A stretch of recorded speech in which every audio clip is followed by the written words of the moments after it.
አዲስ ሹመት ወደ አዲስ ኃላፊነት ከሱ ዘንድ ወደ ሆነ ፕሮሞሽን ወደ ህዝብ እንድታስተምሪ የሚፈቅድልሽ እንደዛው እስካለ ወደ አዲስ ነገር ሊያስገባሽ ደግሞ ትንሽ ልትመጣ ላይመጣም ግን ይችላል ነው የገባንበት ቃል ነው።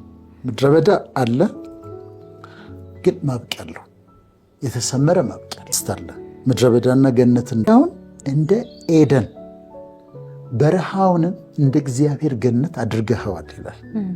ያንን ምድረ በዳ ቅድም እንዳልሽው በጣም ፀሐይ ያለበት ባብ ጊንጥ ያለበት ውሃ ጥም ረሃብ ያለበትን ምድረ በዳ ደረቅ ጠብታ ውሃ የሌለበትን ልክ ስትጨርሺው መንገዱን ወደ ኤደን ገነት ይለውጠዋል። ህይወትሽን ኤደን ገነት ደግሞ ይሆናል። ግን ያንን መጨረስ አለብሽ መንገዱን ወደ ኤደን ገነት። ከዛ ደስታና ተድላ ምስጋናና ዝማሬ ትሰጠዋለህ ይላል። እዛ ኤደን ገነት ውስጥ ደግሞ ነው ተድላ ነው ምስጋና ነው ዝማሬ ነው። ያኛውን ምድረ በዳ ትረሻዋለሽ። ቢዩቲ ፎር አሽስ ይላል። ቢዩቲ ፎር አሽስ በአመድ ፋንታ አክሊል፣ በለቅሶ ፋንታ የደስታ ዘይት፣ በሐዘን መንፈስ ፋንታ የምስጋና መጎናጸፊያ ደግሞ ታገኝ። ለተመልካቾቻችን ምንድን ነው የምንለው? ያለፉበት ይኖራሉ፣ እያለፉበት ደግሞ አሉ። ያለፈውበት ለወጡትም እንዲያስታውሱት እና አሁን የሚገጥማቸው እንዲያውቁ በዛ ምድረ በዳ ውስጥ እያለፉ ደግሞ ያላሉት የሚጠብቃቸው አለ። ቢዩቲ ፎር አሽስ በአመድ ፋንታ አክሊል አለ፣ በልቅሶ ፋንታ የደስታ ዘይት አለ፣ በሐዘን መንፈስ ፋንታ የምስጋና መጎናጸፊያ አለ። ምድረ በዳውን ወደ ኤደን እለውጣለሁ ብሏል። በረሃውን ወደ ገነት እለውጠዋለሁ ብሏል። ደስታና ተድላ ምስጋናና ዝማሬ ያለበት ቦታ አደርገዋለሁ ብሏልና እኔ በበኩሌ አንቺም እርግጠኛ ነኝ እኔ ስላለፍኳቸው ምድረ በዳዎች በጣም እግዚአብሔር እናመሰግናለሁ። ያለኝ ማንነት በነዛ ስለሆነ እናመሰግናለን። በምድረ በዳ ላለፉ ሰዎች ክልከላ ይነሳላቸዋል። በምድረ በዳ ካለፍሽ በኋላ ክልከላ ይነሳልሻል። አንስቶፐብል ትሆኛለሽ።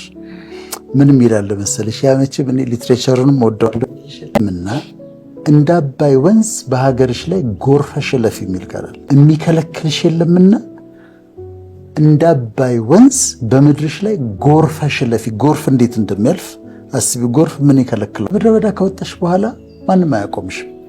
አንቺ ያለፍሽበት ምድረ በዳ አለ። ከዛ ወደ ስራው ዓለም መጣሽ፣ በቃ መሄድ ነው።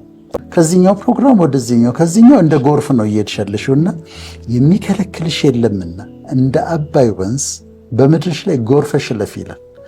ስለዚህ ከምድረ በዳ ሲወጡ ምንድነው የሚከለክለው ነገር ይነሳል። በምድር ላይ ስኬትን የሚከለክሉ ነገሮች አሉ፣ አይሆንም የሚሉሽ ነገሮች አሉ፣ ይነሳል። ወደ እንዲሳካልሽ ስትሄጂ የሚከለክሉ ነገሮች አሉ፣ አይሆንም ይሉሻል። እነዚህ ክልከላዎች ይነሳሉ። ምክንያቱም እዛ ጋር በምድረ በዳ ያሳለፈሽ ፈጣሪ እዚህ ጋር አብሮሽ ይቆማል። እሱ ደግሞ የማይከለከል ነው።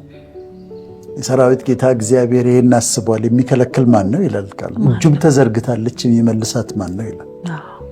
ናቡከደነጾር ደግሞ ምን አለ መሰለሽ? በደንብ ካስተካከለው በኋላ በሰማይ ሰራዊት በምድር በሚኖሩ መካከል የወደደውን ያደርጋል፣ እጁንም የሚከለክላት ወይም ምን ታደርጋለህ የሚለው የለም። በሰማይ ሰራዊት በምድር መካከል የወደደውን ያደርጋል፣ እጁንም የሚከለክላት ወይንም ምን ታደርጋለህ የሚለው የለም ይላልና ያ የማይከለከለው እሱ ሆን ብሎ በዛ በምድረ በዳ ያሳለፈሽ እሱ ይመጣና የማትከለከይ ያደርግሻል። ከስኬት ወደ ስኬት፣ ከስኬት ወደ ስኬት። አንድ ቴሌቪዥን ፕሮግራም ጀምሬ እንግዶች ያቀርብ ነበር ሌክቸር እንዲያደርጉ። በጣም የእውቀት ፕሮግራም ነበር። በኋላ አቆም ላይ ካቀረብኳቸው እንግዶች አንዷ ሳምራዊት ነች። ሳምራዊት ፍቅሩ የራይድ ሳምራዊት በመስሪያ ቤታቸውም ሄጄ ትሬኒንግ ሰጥቻለሁ፣ በግልም አግኝቻታለሁ። ያለፈችባቸው የህይወት መንገዶች አሉ። ስትወጣስ ከወጣች በኋላ እንደ አባይ ወንዝ የማትከለከል ጎርፋ የምታልፍ ሴት ነች የሆነችው። ኮምፒቲሽኖች ይመጣሉ፣ ውድድሮች አቆም አይደለችም። ገና አሁን በአፍሪካ ጀምራለች፣ ትቀጥላለች።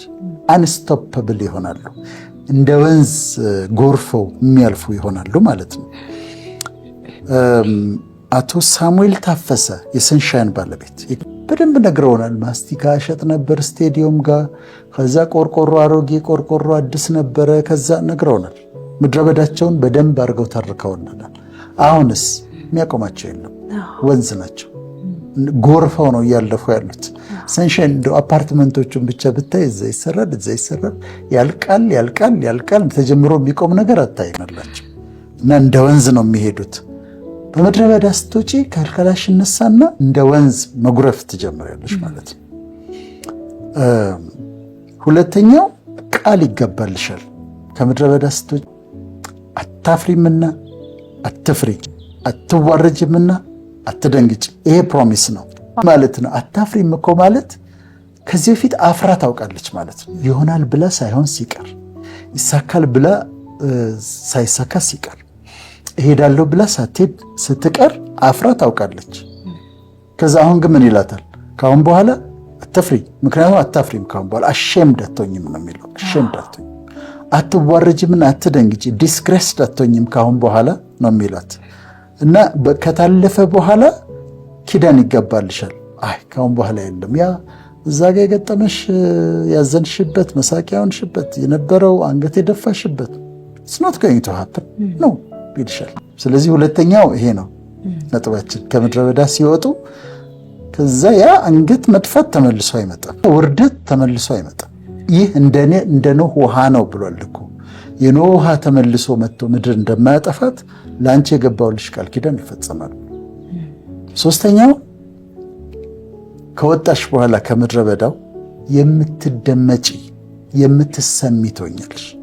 የምትደመጪ ማለት የምትናገሪው ነገር ይጠቅማል፣ የሰው ልብ ውስጥ ይገባል፣ የሰዎችን ሕይወት ይለውጣል፣ ያጽናናል፣ ኮምፎርት ይሰጣል። አንድ ጊዜ እስራኤሎች ከግብፅ ሲወጡ መመሪያ ተሰጣቸው። 14ኛው ቀን ፋሲካን ታረጋላችሁ። አሁን ፓስኦቨር ይሉታል። ፋሲካን ታረጋላችሁ፣ በጉን ታርዳላችሁ፣ ጉበንና መቃኑን ለዛ ጊዜ ነው። አሁን ይሄኛውን አያረጉት፣ ትቀባላችሁ አላቸው። ከዛ በጉን ታርዱና ጥሬውን እንዳትበሉ አላቸው። የተሰጣቸው መመሪያ ነው። ጥሬውን እንዳትበሉ፣ የተቀቀለውንም እንዳትበሉ፣ በእሳት የተጠበሰውን ትበሉታላችሁ አላቸው። አሁን ተመልከቺ፣ ጥሬው አለ ለዋለ እንዳትበሉ ብሏል እሱ። በመንፈሳዊ ትርጉሙ ስታየው በምድረ በዳ ያላለፉ ሰዎች መጥተው ሊነግሩን የሚሞክሩት ነገር ጥሬ ነው። የት አልፈህበት ነው የሚሆነው? መከራ ውስጥ አልፈሃል ወይ? ጠባሳህን እስቲ ያሳየኝ እና ጥሬ አትብሎ አለ። እሱ ነው ያለው። ቅቅሉ ደግሞ መሰለሽ በቃ ዝም ብሎ ውሃ ውስጥ ተመችቶት አይደል ያለው ስጋው። ዝም ብሎ ተመችቷቸው የላይፍ ስትራግላቸውን ሳይነግሩን፣ ምድረ በዳቸውን ሳይነግሩን በቃ አይ ቀላል ነው እኮ ነገሩ፣ ምንም ችግር የለውም የሚሉ ናቸው። እና እዛ ምድረ በዳ ውስጥ ያሉ ሰዎች እያዩ እንደው ምናልባት እግዚአብሔርን ለማማረራቸው ምክንያት ሊሆኑ ይችላሉ። ለእነሱማ እንዴት ታደርጋለህ እኛ እንደዚህ ምን ሆነው እንጂ እቹማ የምታደርገውን እናያለን። እሱኛው የተቀቀለ ነው እንዳትበሉት ብሏል። የሚበላው ምን አይነት ነው? በእሳት የተጠበሰው ትበላዋለህ። በእሳት እና በእሳት ውስጥ ካለፍሽ በኋላ ለሕዝብ የሚጠቅም ነገር ይወጣሻል። ያለፍሽበትን መንገድ ትናገሪያለሽ፣ ታስተምሪበታለሽ። ተቸግረሽ እንደነበረ ተርበሽ እንደነበረ አሁን ዛሬ እንዳደረግ ነው ትናገሪያለሽ። አሁን ደግሞ ያለሽበትን ደግሞ ትናገሪ። ያ ለሕዝብ ይጠቅማል። እንደተቀቀለው ዝም ብሎ ኮምፈርት የምናወራቸው ከሆነ ግን አይጠቅምም። እና እንደዛ እንዳይሆን ማለት ነው። አንድ ጊዜ ስለዚህ አስተምሬ ስለ የተጠበሰው በመከራ እሳት ነው የሚል ትምህርት አስተምሬ ነበር ድሮ።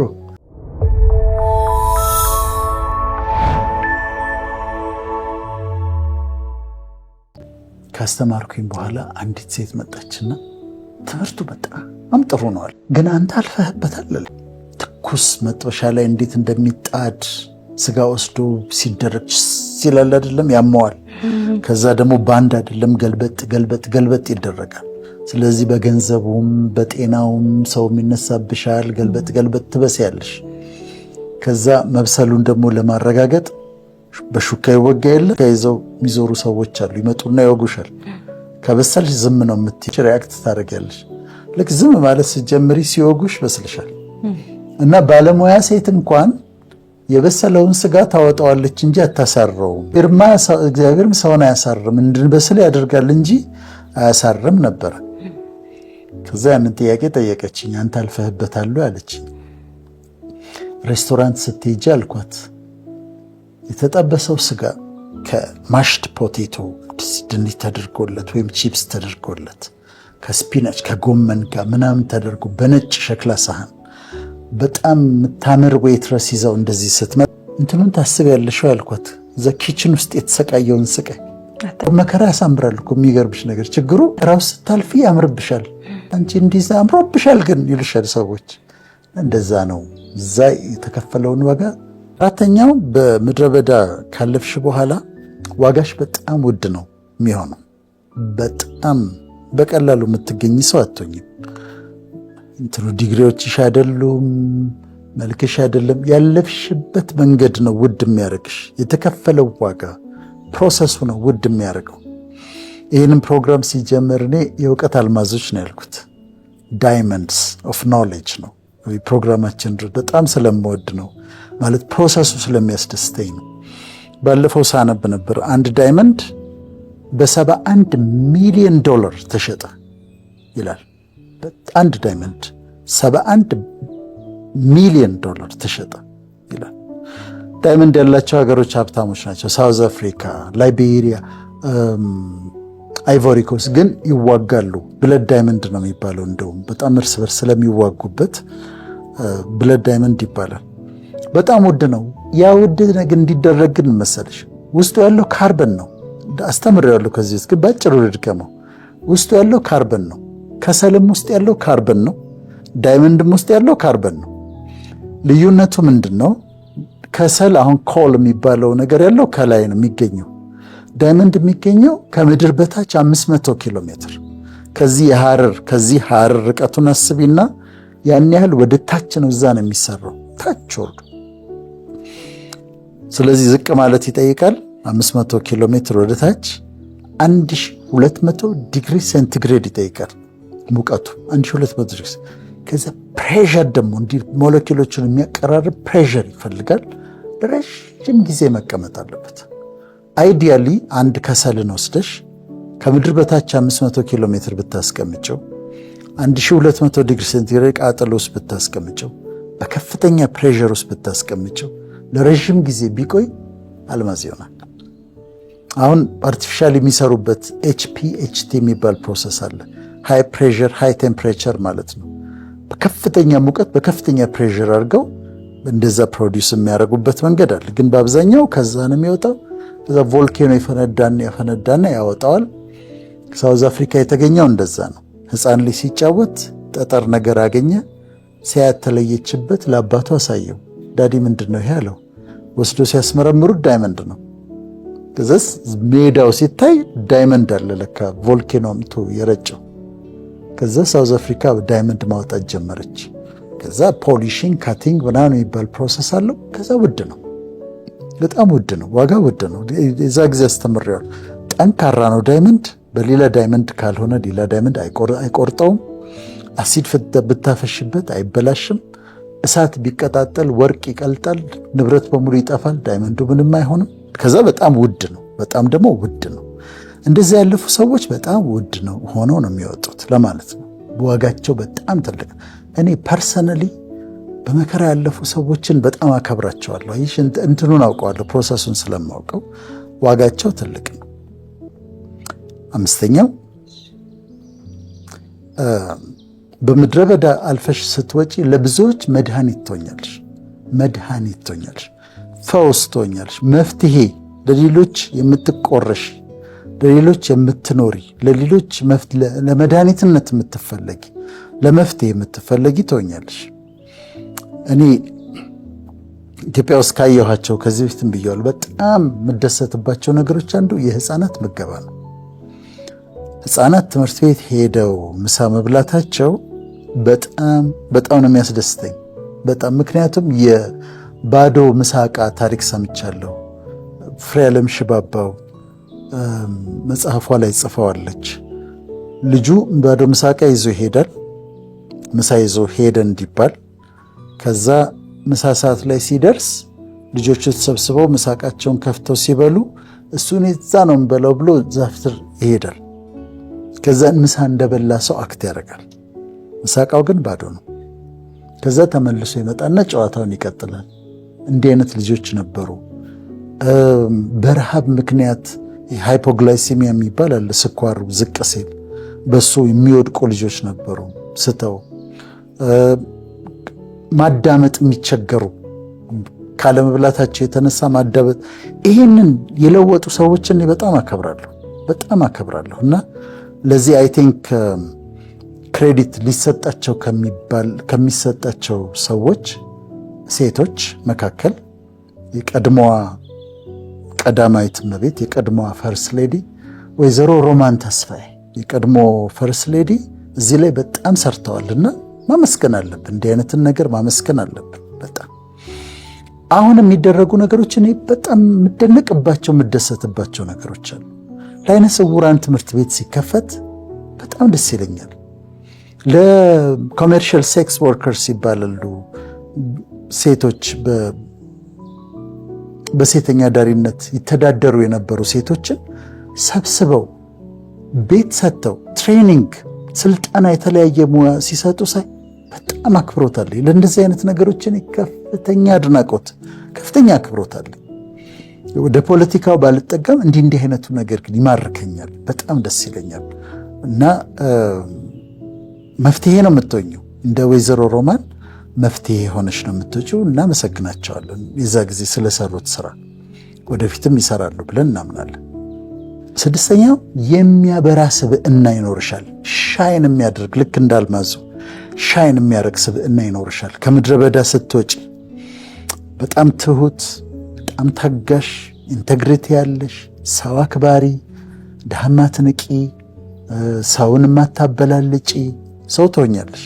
እንደዛ ያደርጋል ምድረ በዳው ሰርቶ ሲወጣ እንደዛ ነው እና ባላደራም ነው የምትሆኚው። በቃ የምታረጊያቸው ነገሮች በጣም ጥሩ ነገሮች ናቸው። ያ ሁሉ ግን በመከራ ከስብዕናውም ጋር ስለሚሄድ የተናገረውም ነገር ስላስደነቀኝ አንድ ሰው ላንሳልሽ። ጋሽ ስዩም ተፈራ፣ አርቲስት ስዩም ተፈራ ምን ሲል ሰማሁት መሰለሽ? ያለ ችግር ቢያድግ ሙጃ ብቻ ነው አለ። ሙጃ ታውቂያለሽ? አረም ዝም ብሎ ክረምት ከሆነ ዝም ብሎ ያድጋል። ያለ ችግር፣ ያለ ቁፋሮ፣ ያለ ድካም የሚያድግ ሙጃ ብቻ ነው አለ። አርቲስት ስዩም ተፈራ፣ ጋሽ ስዩም ተፈራ በደንብ ካዳመጥሽው አስደናቂ ነገሮች ነው የሚናገረው። ቶሎ ላልተረጀው ትችላለሽ፣ ግን ከውስጡ የሚወጣው ነገር በጣም አስደናቂ ነው። ጽሁፎቹ የጻፋቸውን ጽሁፎች በጥንቃቄ ካነበብሻቸው በጣም አስደናቂ ናቸው። እሱ ብቻ ሳይሆን የራሱ ፐርሰናሊቲ፣ ማንነቱ፣ ትህትናው፣ ሞገሱ፣ ጨዋነቱ በጣም የተከበረ ሰው ነውና እሱንም ደግሞ አንድ ቀን ልናደንቀው የሚገባ ነው። አርቲስት ስዩም ተፈራ በጣም ማከብረው ሰው ነው በጣም እና ያለ ችግር የሚያድግ ሙጃ ብቻ ነው አለ። ሰሞኑን ደግሞ አንድ ሰው ቪዲዮ ላከልኝና እኔ እምባዬ ሩቅ ነው። የሚያነቡ ሰዎች ያስቀኑኛል። እንደነ አርቲስት ደሳለኝ አይነቶቹ እና እንባቸው ቅርብ የሆነ እና ቪዲዮ ላኩልኝና የሆነ ሰው ላከልኝና ከፈትኩት እና ይኸውት ቲክታክ ላይ ነው ያለው። አንድ ልጅ ምንድነው የሚያደርገው? በጣም ችግረኛ ህፃናትን ባለጫማው ነው የሚባለው ልጁ በጣም ችግረኛ ህፃናትን ይፈልግና ትምህርት ቤት እየሄዱ ብጥስጥስ ያለ ነጠላ ጫማ ያደረጉ ልጆች ወይም ደግሞ ባዶ እግራቸውን የሆኑ ልጆችን ያስቆማቸውና ቁጭ አድርጎ እግራቸውን በእርጥብ ፎጣ ይጠርግና አዲስ ካልሲ ያደርግላቸዋል፣ አዲስ ጫማ፣ አዲስ ስኒከር ያደርግላቸዋል። የልጆቹ ሪያክሽን ልጇን ትምህርት ቤት እያደረሰች ያለች እናት እንዴት እንደምትሆን በጣም አስደናቂ ነው። ይኸው ባለጫማው የሚባል ነውና እንዲህ አይነት ሰዎች ይመጣሉ ምድሪቱ ላይ በቃ ተስፋ እንዳንቆርጥ የሚያደርጉን በጣም ድንቅ ስራ ነው። እኔ ላበረታታው ፈልጋለሁ። ሳፖርትን መደረግ አለበትና ስታየው ነው የሚገባሽና እኔ አንደኛውን አይቼ ጫማውንም አደረገለት። ከዛ ስለ ምግብ ሲጠይቀው ቤት ውስጥ የለም ይበላል። ቁርስ ምን በላ ሲለው አልበላሁም አለ። ለምን ሲለው የለም ይበላል። እናትየም ስጠይቅ የሚበላ ነገር የለም። ከዛ ፈንድሬስ ሲያደርግላቸው ደግሞ እርዳታ ብሎ አይደለም የፍቅር ስጦታ ብሎ ነው የሚያደርግላቸውና እንዲህ አይነት ሰዎች ያስፈልጉናል። ህዝብ መካከል በጣም በጣም ህይወታችንን ያሳምሩታል፣ ብርሃን ይሆኑልን። ሰባተኛው ሌሎችን የምትረጂ ሳይሆን የምትረጂ አንደርስታንድ የምታረጊ ሰው ትሆኛለሽ። ሌሎችን አንደርስታንድ ታረጊያቸዋለሽ እና ዝም ብለሽ አይተሻቸው ዘንጦ ወጥቶ ግን በውስጥ በኩል የለበሰውን ማቅ ይታይሻል። ሐዘኑ ይገባሻል። ሽቅርቅር ሳቂታ ሆና የልቧ ሐዘን ይታይሻል። ሰዎችን የምትረጂ ትሆኛለሽ። በምድረ በዳ ካለፍሽ በኋላ በውስጥ በኩል የለበሱትን ማቅ ይታይሻል። እዚህ ጋር ደግሞ አንድ ሰው ማክበር እፈልጋለሁ። እቺ ሴት ማ ትባላለች መሰለሽ? ወይዘሮ ተናኘ ስዩም ትባላለች። ተናኘ ስዩም 2 ወይም 3 መጽሐፍቶች ይጽፋለች። ወይዘሮ ተናኘ በጣም በቃ ምድር ላይ የማደንቃት ሴት ነች። ወይዘሮ ተናኘ ስዩም የጂጂ እናት፣ የሶፊ እናት፣ የነራሄል እናት፣ የፍሬ ዓለም ሽባባው እናት፣ የነሱ እናት ነች። በጣም ነው የልጆቼ አያት ነች ማለት ነው። የምትደንቅ ሰው ነች። በቃ የምትረዳ እኔ ሳይኮሎጂስትም ትመስለኛለች፣ ሶሲዮሎጂስትም ትመስለኛለች፣ በጣም መንፈሳዊም ትመስለኛለች። ሶ ላቪንግ በጣም ሰው የምትረዳ ሰው አስደናቂ ሰው ነች እና እንዴት አይነት ስዊት ፐርሰናሊቲ እንዳላት ትነግርሻለች። በጣም በጣም የምትደነቅ ሰው ነች። አሁን የልጇ ባል ነበርኩኝ አይደለም። አንድ ቀን በሷ ፊት ላይ ቅሬታ አይቼባት አላውቅም። ከተለያየን በኋላ በፍጹም ወዳጅ ነው የምትለኝ። ወዳጅ ዓመት ባል ቀድማ እሷ ነች ቀድማ እንኳን አደረሰህ የምትለኝ እና ለሰዎች ሁሉ በአገሯ ቻግኒ ደግሞ በምትሆንበት ጊዜ ለሀገሩ በሙሉ ለምንድርተኛው በሙሉ እዚህ ለሚያውቃት በሙሉ በጣም ድንቅ ፐርሰናሊቲ ያላት ሰው ነች እና በጣም ኦነር ላደርጋት ትፈልጋለሁ። ግን አልፋ ነው ያው እሷም ዴፊኒትሊ ያለ ማለፍ ያለ ምድረ በዳ አይሆንም፣ አይመጣም። እሺ 8ኛው በጣም ቶሎ ማትደፈር ያደርግሻል። ያ ለምሳሌሽ ምድረ በዳ ውስጥ ሆነሽ እየራበሽ አመሰግናለሁ ብለሽዋል። ምድረ በዳ ውስጥ ሆነሽ እያመመሽ እየተሰቃየሽ አከብርሃለሁ ብለሽዋል። ምድረ በዳ ውስጥ ሆነሽ እያመመሽ እየተሰቃየሽ አንተ መልካም እኮ ነህ ብለሽዋል። ያ ያልሽው እሱ ከምድረ በዳው ከወጣሽ በኋላ የሚነኩሽ የሚጣሉሽ ሰዎች ወዮላቸው። ዱ ኖት ኪክ አጌንስት ዘ ፕሪክ ይላል። ዱ ኖት ኪክ አጌንስት ዘ ፕሪክ ማለት የመውጊያውን ብረት ብትቃወም ለአንተ ይብስብሃል ማለት ነው። ማለት በፊትሽ ሰይፍ ያደረግና እንደዚህ ሊዋጋሽ ሊጋጭሽ የሚመጣ ሰው መጥቶ ምንድን ነው የሚሆነው? ከሰይፉ ጋር ነው የሚጋጨው። መከራው ለሱ ነው።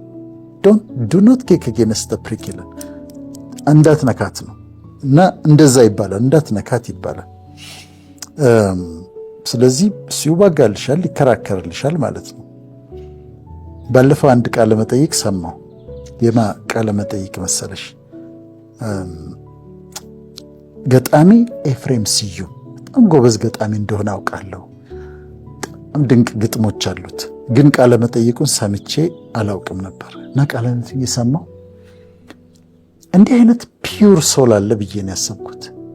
ንጹህ ሶል፣ ንጹህ ፍጥረት፣ ንጹህ ልብ በቃ እንዲማየው ሰው ኤፍሬም ስዩም ማለት ገጣሚው ይሁን ንጹህ ፒውር የሆነ ሶል ሰው ፐርፌክት ግን እንደዛ ነው የማየው። እና አሁን ይሄን ልጅ መንካት አልኩኝ፣ የሚነካው የለም እንጂ ከጽው ሰው 9ኛው በቃ ስንፍና የሚባለውን ነገር ክፋት የሚባለውን ነገር አቃጥሎ ያወጣልሻል። ምድረ በዳው ቀኔ ትዕቢተኛ እንዳልሆነ አቃጥሎ ያወጣልኝ፣ እንዳልኮራ ሰው እንዳከብር ያደረገኝ ያ ተቃጥሎ የወጣው ነውና እሳቱም ያወጣልኛል፣ አውጥቶልኛል። ላውንደሪውም እንደዛ ያደርጋል። እና አንዳንድ ሰዎች እንደዛ በቃ ምንም ማታገኝባቸው ሰዎች አሉ፣ በጣም መደነቅባቸው ሰዎች። የመጨረሻው የተነሳንበት ሐሳብ ነው። ምድረ በዳውን ወደ ኤደን ይለውጠዋል። በረሃውን ወደ እግዚአብሔር ገነት ይለውጠዋል። ይለወጣል፣ በጣም ይለወጣል። እውነት ነው። አሁንም ለተመልካቾቻችን ዱባይ ቢሆኑ፣ አረብ ሀገራት ቢሆኑ፣ አውሮፓ ቢሆኑ፣ አሜሪካ ቢሆኑ፣ ካናዳ ቢሆኑ፣ ኢትዮጵያ ቢሆኑ፣ የትም ቢሆኑ የት ምድረ በዳቸው ወደ ገነት እንደሚለወጥ ማወቅ አለባቸው። እኔ የምድረ በዳ ምስክር ነኝ አልኩኝ አይደለም? ምድረ በዳ ውስጥ አልፍ ያለው አሁንስ አሁን ገነት ውስጥ ነው የምኖረው። ሊትራሊ ገነት ውስጥ ነው የምኖረው። ምን ማለት ነው? በጣም ሀብታም ሆንኩኝ ምናምን አይደለም፣ ግን እንደዚህ ታጥሮልኝ ነው የምኖረው። ሰላሜ ፈጽሞ ተጠብቆ ነው የምኖረው። ደስታ ተድላ ሆኖልኝ ነው የምኖረው እና አለ ገነት። ገነት ማለት በጣም ሀብታም መሆን ማለት አይደለም። አጥር ያጥርልሻል። እዛ አጥርሽ ውስጥ ሰላም ይሰጥሻል፣ ደስታ ይሰጥሻል፣ እርካታ ይሰጥሻል፣ የሚያስፈልግሽን ነገር ያደርግልሻል። የሌሎች ሰዎች ፔን ያመኛል፣ ሀገራዊ ጉዳዮች ያሙኛል፣ የሌሎች ሀዘን አዝናለሁ። በግሌ ግን ሀዘን የለም፣ መከራ የለም፣ ምንም ነገር የለም በራሴ በግሌ ማለት ነው። ስለዚህ የኤደን ገነት ደግሞ ይዘጋጃል ማለት ነው። ስለዚህ በረሃው ወደ ኤደን ገነት ይለወጣል ማለት ይቅር ለማለት እንቸገራለን። ምክንያቱም ከባዱ ጊዜያችን ላይ ነው የጎዱን። በትክክለኛው ካየሽው ግን ባለውለታዎቻችን ናቸው። እነሱ ባይኖሩ ስጋውስ እንዴት ይገላበጣል? እነሱ ባይኖሩ እንደ ህንፃም አስቢው። ህንፃ እኮ ሲሰራ እያንዳንዱ ድንጋይ ይጠረባል አይደል? ጠራቢዎች አሉ፣ የጠረቡን ሰዎች አሉ። እንደዚህ ይዘው በብረት የጠረቡን ሰዎች አሉ። እነሱ መጥፎ ማድረጋቸው ነው፣ ለእኛ ግን ጥሩ ነው የሆነው። ምንተዋኩተው የመረጉብን ሰዎች አሉ፣ ግን ህንፃው እየተሰራ ነበረ። እና በደንብ በማስተዋል ካሰብሽ ይቅር ለማለት ይከብዳል፣ ግን ይቅር ማለት አለብን። እና እንደውም በደንብ ካሰብሽ ባለውለታዎቻችን ናቸው። እዚህ ጋር ለመድረሳችን ያለነሱ አይሆንም ነው። ስለሆነ ምድረ በዳ ነው። መግቢያችን ላይ እንዳልነው ከጠላት የሆነ ምድረ በዳ አለ፣ በክፉ ሰዎች የሚመጣብን ምድረ በዳ አለ፣ በእኛ ደግሞ ስህተት የሚመጣ ምድረ በዳ አለ። ተስፋ የቁረጡ ያልቃል ምድረ በዳው። ከዛ ኤደን ገነት ይመጣል። ምድረ በዳ ደግሞ ጨርሰው የወጡ ደግሞ የሚጠብቃቸውን ነገር የከበሩ ናቸው፣ ውድ ናቸው። አሁን ባነሳናቸው ነጥቦች ራሳቸውን እንዲያዩን ጋብዛል።